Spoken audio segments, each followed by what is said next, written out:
Falando dos velhos tempos do futebol brasileiro, o jornalista Mário Filho escreveu assim: em 1923, o estádio do Fluminense era um Maracanã, sem exagero. E nas arquibancadas floresciam enormes chapéus femininos, como jardins suspensos.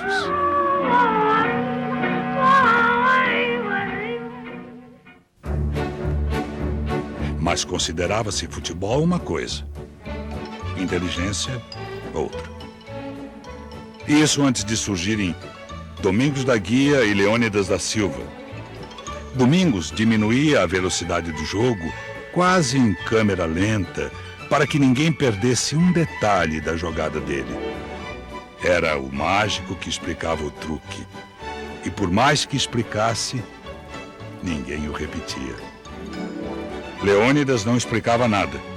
Quando a gente arregalava os olhos para ver se via, a mágica já estava feita.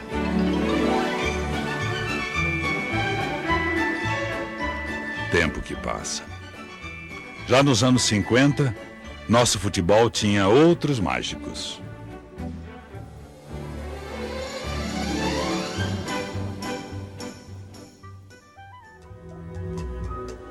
Na verdade, a cidade tinha outra cara. Copacabana, por exemplo, era assim. O mar bem perto dos prédios e os poucos carros indo e vindo em duas mãos de direção. Sem buzinaços e sem estresses, nem chicletes no sinal da esquina. Naqueles anos dourados, com o rádio ainda único veículo de transmissão, o dono absoluto do espetáculo era uma figura especialíssima dentro do vocabulário do futebol. O chamado locutor esportivo. E é em homenagem a eles que a gente dedica o episódio de hoje de Maracanã. Esses delirantes poetas do microfone e suas narrações maravilhosas.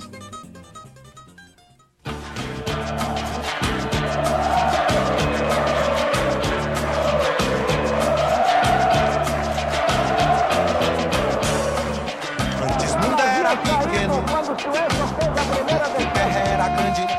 Hoje mundo é muito grande, porque terra é pequena, do tamanho da antena parabólica. Volta do mundo, camará. Mundo da volta, camará. Antes longe era distante, perto só quando dava.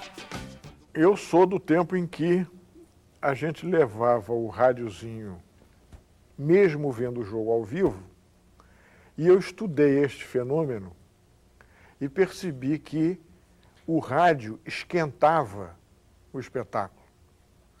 Mesmo o jogo ordinário, você ouvindo pelo rádio, o espetáculo ficava muito melhor. Com todo respeito aos meus amigos do rádio, que eu tenho inúmeros, eu sempre repudiei o rádio no estádio, né?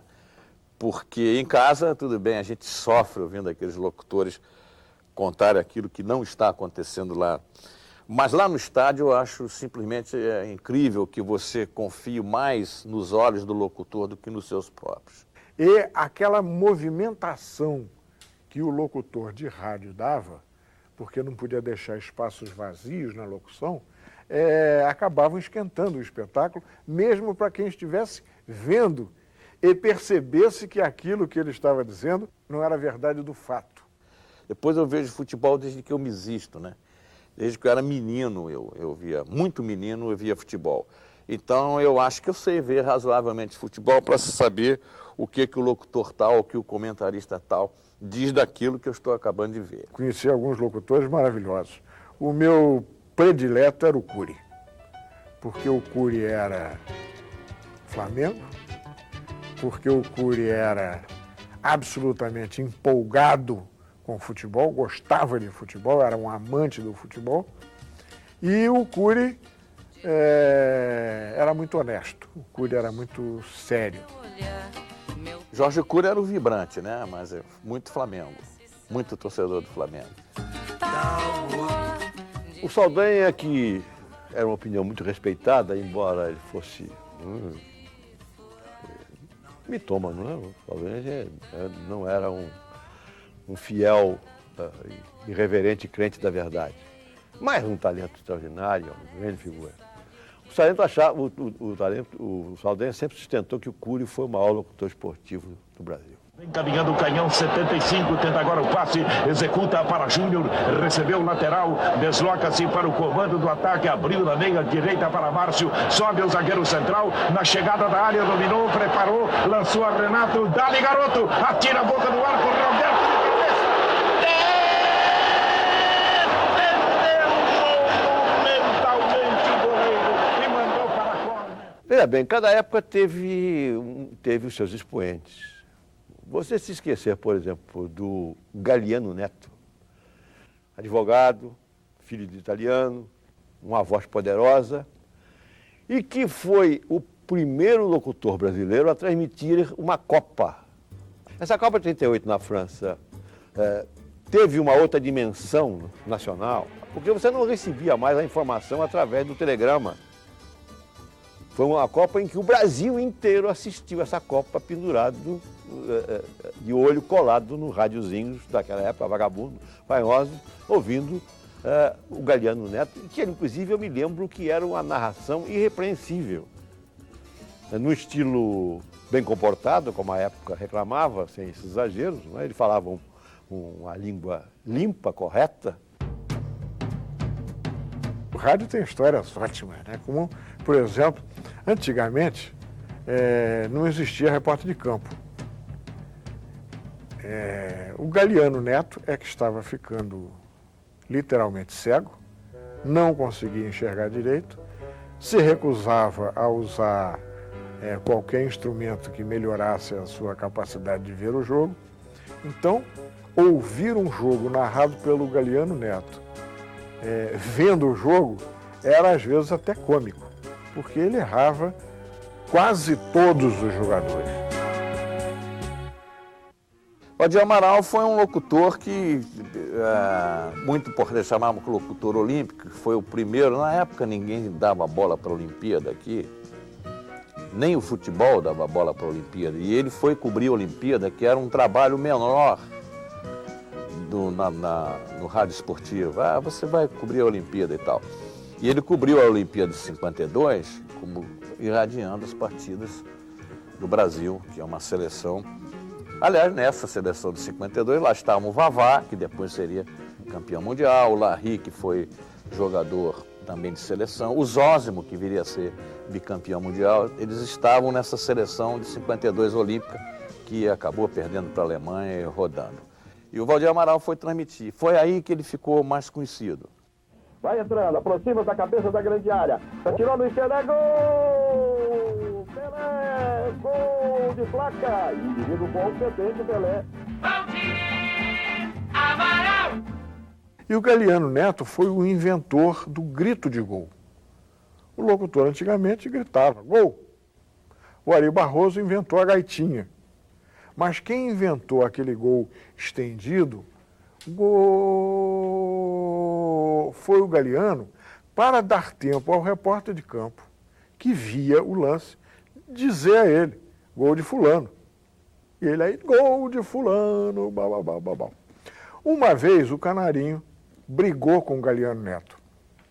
Brigou feio, por questões profissionais. Foi para trás do gol, viu o jogo.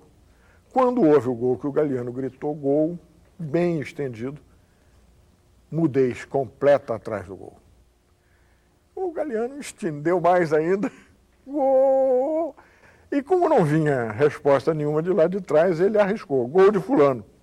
E o Canarinho lá de trás fez, né não. De Beltrano, aliás, não senhor. E na terceira tentativa ele perdeu o respeito e disse, então de quem foi a porcaria do gol? Tinha sido gol contra. E ele, obviamente, que não enxergava, mas aprendeu a lição e não brigou mais com o Canarinho. E esta que era a verdadeira função dos repórteres de campo originalmente. Mas se a função dos repórteres de campo era de bem informar os locutores que já não tinham uma visão perfeita, a função de alguns deles parecia ser a de enfeitar o fato, mesmo que para isso fosse preciso encher o fato de lantejoulas, portanto, aproximando perigosamente da ficção.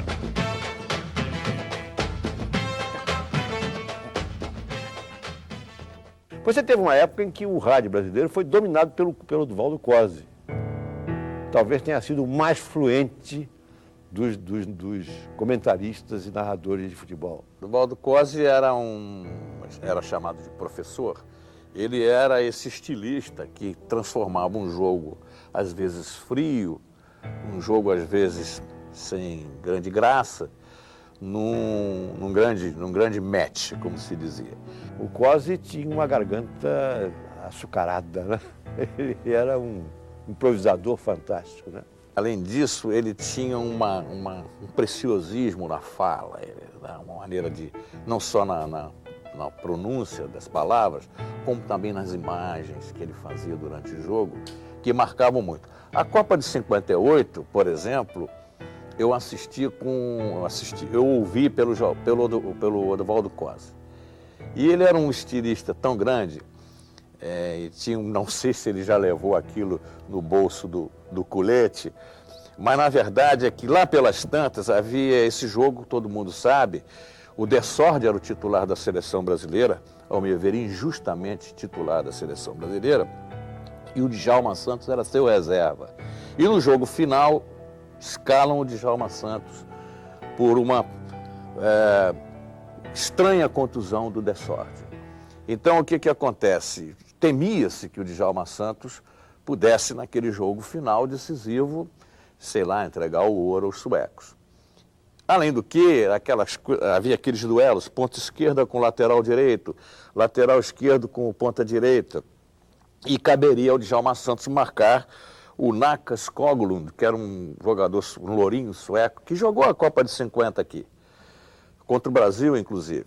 Ele ia marcar esse jogador, que era o melhor jogador sueco. E anulou o Skoglund, fez a maior partida, e apenas por esse jogo ele foi eleito o melhor lateral da Copa. Bom, e o Duvaldo Cosi, lá pelas tantas, né? Num momento de entusiasmo daquele dele, ele diz com aquele vozeirão que ele tinha: procuro o Nacka Skoglund, o deus louro dos estádios escandinavos, e encontro Djalma Santos, velho lobo de outras batalhas.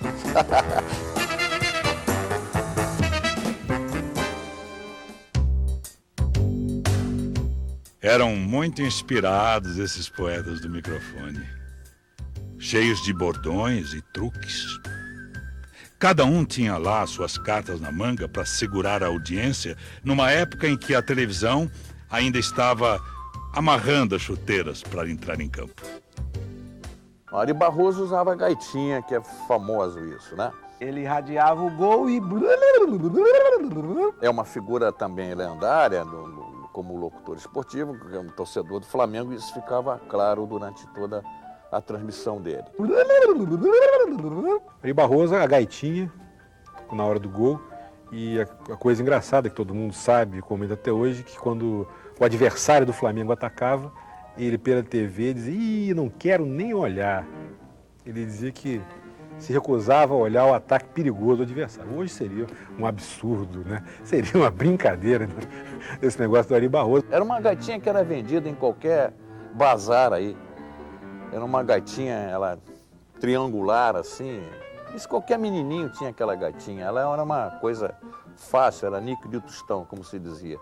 Não era uma gaita especial.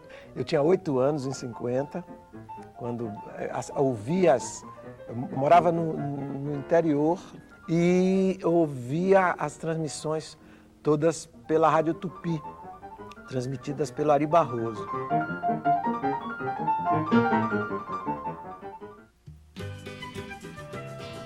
Em uma crônica intitulada Flamengo e Vasco, Mário Filho escreveu que Ari Barroso queria que o Flamengo tivesse vencido o Vasco com um gol feito com a mão.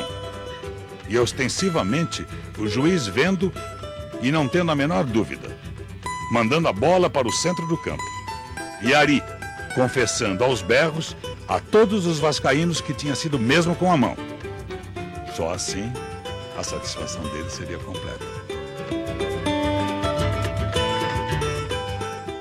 Hoje acho que a narração do Ari teria talvez um certo inconveniente, que ela era muito passional, né? Aquele Flamengo delirante e muito engraçado. Não associava o Ari Barroso à música nessa ocasião, não. Ari Barroso, para mim, era o grande locutor esportivo. Agora, o Ari Barroso, engraçado, ele teve a absoluta intuição da televisão. Quando a televisão chegou, em 50, não me lembro quando ela começou a transmitir futebol, porque quando a televisão foi inaugurada, ela era só, quase nem estúdio tinha, né? Era só quase de fita. Mas quando a televisão começou a transmitir partida de futebol, naquela época difícil, o Ari Barroso adotou um estilo sóbrio, em que ele respeitava o silêncio, as pausas de silêncio, para que o telespectador também visse a partida. E não fosse ensurdecido pela berraria desses locutores fanáticos que tem por aí hoje, né? Essa loquacidade desbragada, né? Que acha que o sujeito está cego, não está enxergando, está vendo, a ali, pegou a bola, bateu com a mão, pô, a televisão está mostrando, cara. Tem imagem, ao vivo. Está querendo contar o quê? Está transmitindo para cego? Então não precisa de televisão. Não, tinha já estava associado à música, mas indiretamente. Ele apresentava o programa Calouros em Desfile, que eu escutava também. O Ari Barroso teve essa intuição extraordinária. E se pudesse recuperar, não deve ter gravação disso, né? As partidas que o Ari Barroso transmitiu, deve ter sido lá no final da década de 50, né? De 50, a partir da década de 50. Você vai ver que estilo inteligente e atualíssimo. Atualíssimo, acho que hoje seria revolucionário, seria inovador. Geninho desarmado por Pascoal. Vai a pelota então na direção de Bela Coisa, que chuta. Pedro Murim que ordena a jogada e atrasa para Gualtias. Chuta, Gualtias, a pelota fica com Pedro Murim, que entregou a Pascoal. Pascoal a Pedro Murim. Travou o couro Pedro Murim. Vem pela frente, entregou a Danilo. Vai avançando a Danilo. Chutou a Danilo. Primeiro gol do Fluminense, a Danilo. O Valdir Amaral era muito autossuficiente, porque ele era muito bom, então ele sabia tudo, né? E a gente, no campo, tinha a obrigação de passar para o locutor a relação dos jogadores com a numeração para ele identificar, e sobretudo quando era um jogo internacional. E teve um jogo Brasil e Áustria, chovia para burro, né? E o Valdir Amaral, eu fui passar para ele o time, ele pegou o time, eu ia passar as reservas, disse, não, reservas eu conheço, pode achar que reserva... Eu conheço eles todos e tal. E não conhecia nada. E tinha um reserva na Áustria que ele tinha todas as consoantes. Até hoje eu não sei o nome do cara, mas era Schweiz, Ling, Bring, Stong, Vrungs, Plunks. Aí eu falei, pô, esse sacana vai entrar, o Valdir vai querer saber quem é e vai ser um inferno para me dizer o nome do cara. Tudo bem, ele já sabe. Aí começou o jogo. E está chovendo. E meu papel começou a molhar, desmilinguiu, né? Aí o Brasil 1-0, vira o segundo tempo, aí o treinador chama o cara para entrar. No que chama o cara para entrar, que ele tira o agasalho, quem é? É o cara. Aí eu, alô, Valdir? Aí o Valdir, fala quem chamou? Falei, substituição no time da Áustria. Vai entrar o Singer, Vrings, Longs, Prungs, Trung, Frungs. Ele, quem? Eu falei, Sring, String, Longs, Trungs. Quem? Eu falei, Zrings, Trings, Longos, Vrongos, Blungos. Aí o Valdir, quem? Eu falei, o Valdir Chico, lá ele é conhecido como Chico. Aí o Valdir, lá vai Chico. Transmitiu até o fim do jogo o cara como sendo Chico. Como não havia imagem para conferir, o que a gente ouvia era sempre melhor. Muito melhor. Tão melhor que às vezes era quase uma alegoria. Aos poucos, porém, os locutores passaram a ser menos torcedores, mas nem por isso menos folclóricos.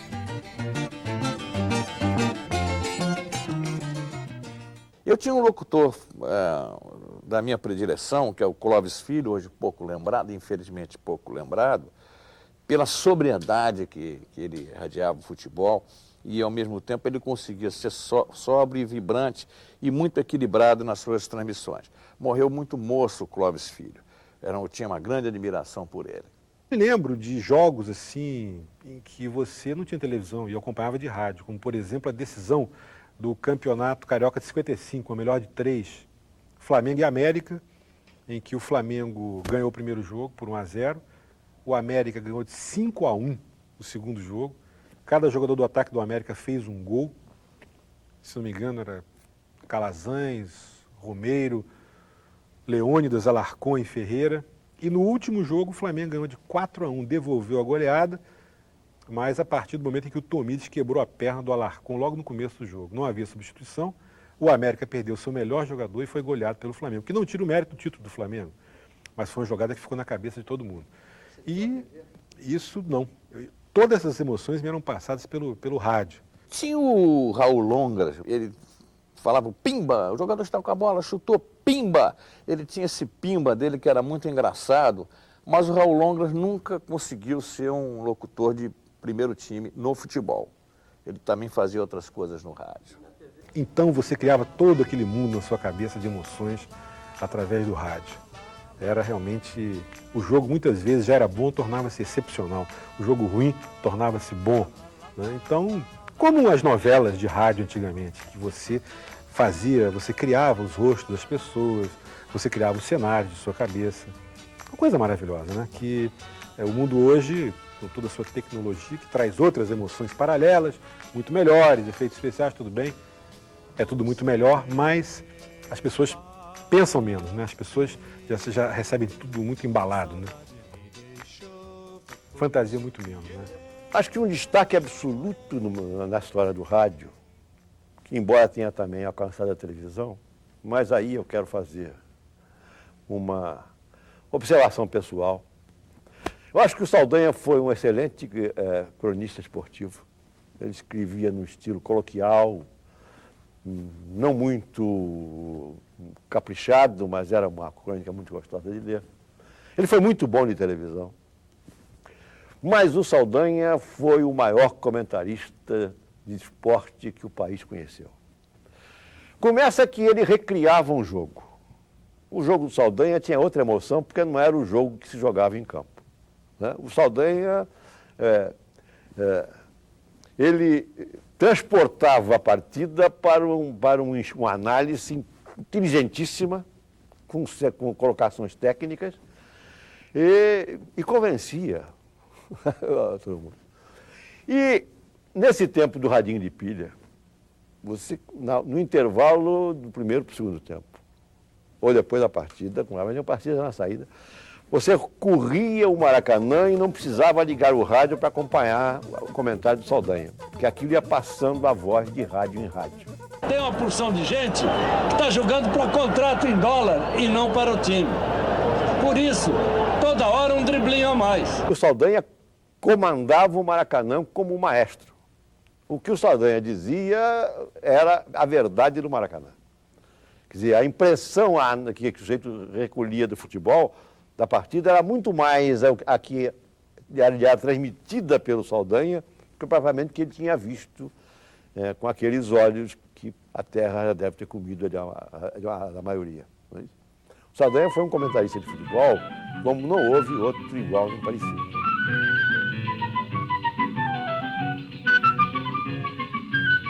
Tic-tac do meu coração marca o compasso do meu grande amor. Na alegria bate muito forte, na tristeza bate fraco porque Danilo na frente para a vizinha, aproxima-se do gol. Prepara o tiro e atira gol. Marca o compasso de uma traje de ver.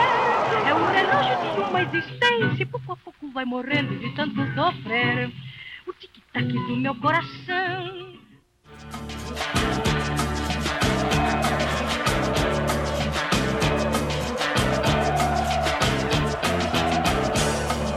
Antes mundo era pequeno, porque terra era grande.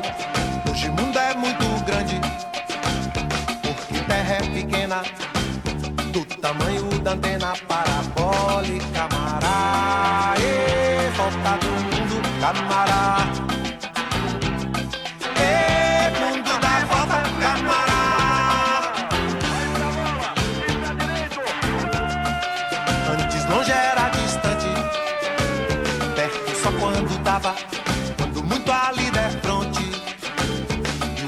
onde acabava. Hoje lá atrás dos montes, dentro de casa, camará. E volta do mundo, camará. E mundo da volta, camará. De jangada leva uma eternidade. De saber leva uma encarnação. De jangada leva uma eternidade. De saber leva uma encarnação.